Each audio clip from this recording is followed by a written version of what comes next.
we're in Côte de Nuits. Yeah. 4 Grand Crus. Four. It used to be 3 last year. I'm glad you mentioned.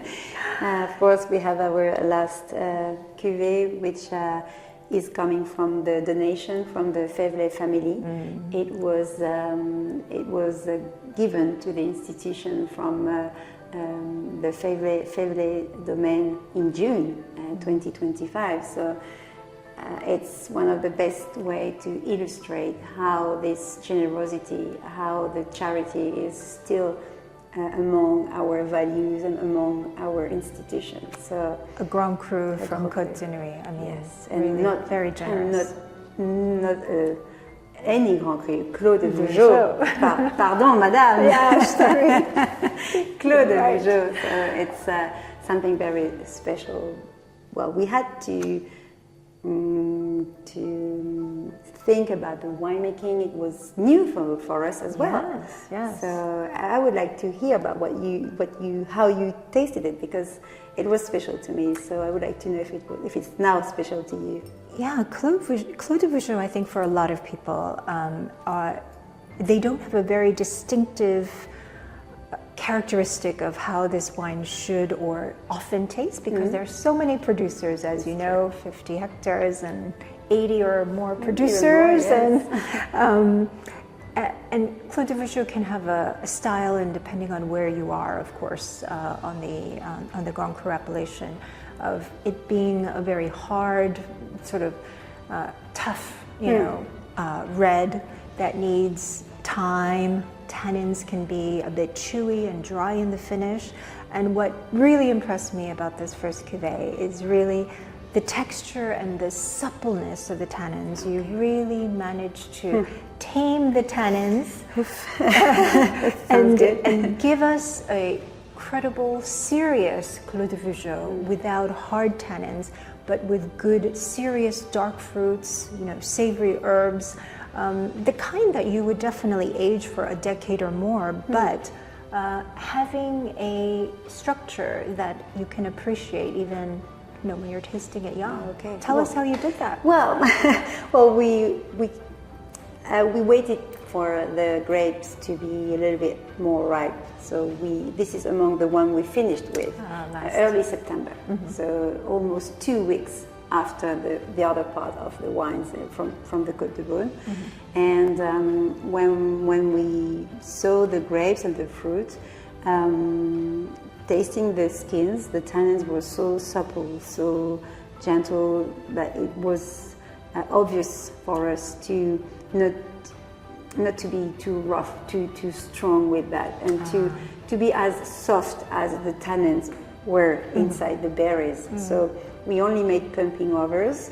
We extracted very gently and day after day. The maceration was very long, almost 26 days, which is quite long for Pinot Noir. Yes. Showing that we absolutely don't mind about having to show our wines early. If it needs to macerate for a long time, the deadline of auction won't be involved in our decisions, because it's a kind of risk that we can take. Yes. Macerating for a long time means the wine to be ready a little bit later, but that was worthy to me, to be as nice with the grapes that they were with us. So it was a sort of balance, and it was a great meeting with the two of us. Well, congratulations on the first vintage of Côte de Beaune. Yes. And I didn't really know this terroir. Of course, I have to say thank you to the Fevlet family and the technical team as well, because they were helpful to give me some clue and some ideas on the way to and the approach to have because they used to make, and they still make, Claude de Beaune as well, with the next plot, which is really close to ours now. And so dealing with this, I think the winemaking itself was a little bit challenging, but quite nice. And 2025 was the nice vintage to start with. Wonderful. to start with the Claude de Beaune. We have 3 other great Grand Crus. Yeah, don't forget them. I know, of course. But I think many people who are bidding for Hospices de Beaune wines know them. They're familiar. Echezeaux, very classic, elegant in this vintage.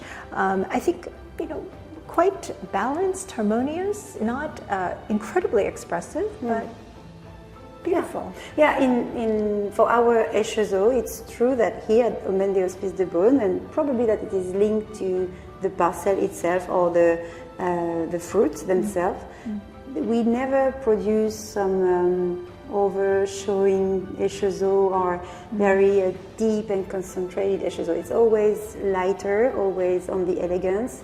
The purity of the fruit is definitely our guide, but I think that would be a mistake to try to extract more because it's not inside the fruit. So let's play on something more elegant, something more aerated and somewhere in the atmosphere inside of trying to absolutely want to have earthy and deep texture. If it's not inside, there's no point to try to get some. That would be a mistake. So it's true, it's different. Yeah, but very different from the Mazet and Clos de la Roche. Ah, definitely. Because you extracted and was able to get a lot from this vintage and a lot from the terroir and the grapes in this vintage. What surprised me about both of those, especially the Mazet, was its deep concentration without heaviness.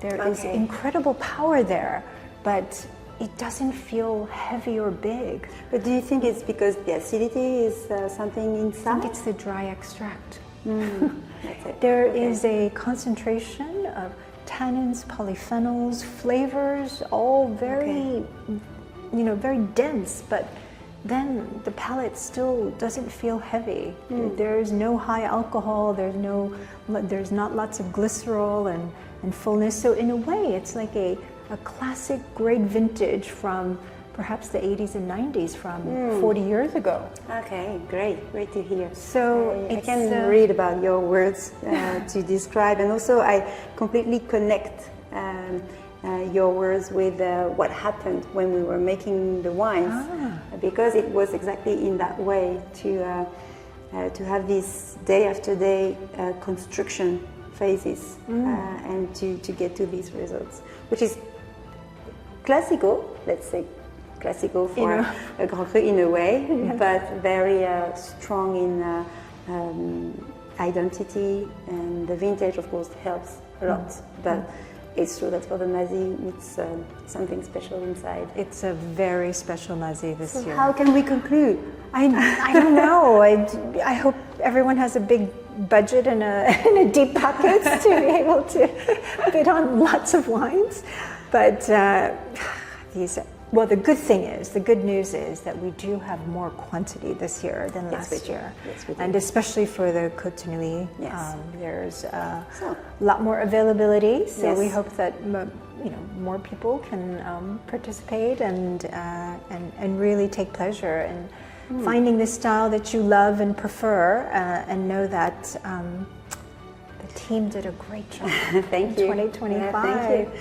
So maybe, Jenny, we could wish good luck to people to try to get some of these barrels. Yes. So cheers, good luck. Cheers, good luck.